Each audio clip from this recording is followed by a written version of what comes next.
Bonjour Rudy et bonjour à tous.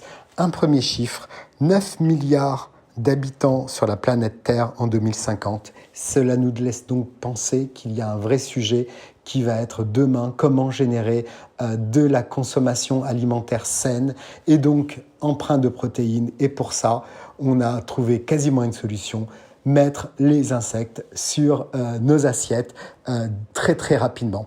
Alors on note à peu près 2 milliards de personnes dans le monde qui consomment ces insectes, principalement en Asie-Pacifique, en Amérique du Sud et en Afrique. C'est un marché qui représente à peu près 500 millions de dollars en 2019 et qui devrait croître à un taux à peu près de 20% entre 2019 et 2025.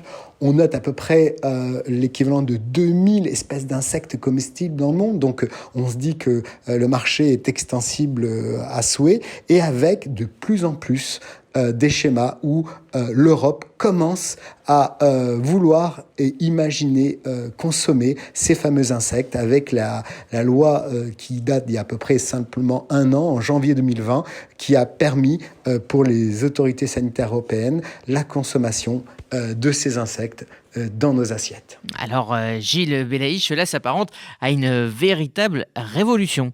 Tout à fait, Rudy. On est dans une réelle révolution. On a des millions de personnes qui souffrent d'un manque de protéines dans le monde, ce qui est particulièrement dangereux, notamment pour les enfants avec la malnutrition, et avec une population mondiale, comme on le disait, qui devrait croître encore et encore de manière significative. On a besoin de davantage de sources de protéines et à moindre coût. Alors évidemment, tout ça donne des idées à beaucoup de startups et beaucoup de compagnies en Europe, et pas qu'en Europe, également en Israël et aux États-Unis, qui ont compris que c'était un marché de demain et qui commercialisent déjà depuis plusieurs années des insectes consommables sous diverses formes, que ce soit grillés pour l'apéritif, des prêts à cuisiner ou encore des poudres dans des barres protéinées ou des biscuits et des farines. On retrouve les insectes qui viennent de toutes parts dans notre consommation. Et dans ce domaine, des entreprises israéliennes sont en pointe. Oui, tout à fait, Rudy. On salue cette initiative israélienne, la fameuse société Steak Tzar, qui signifie criquet en hébreu, et qui a été fondée avec Ben Friedman et Hanan Aviv, qui sont les fondateurs.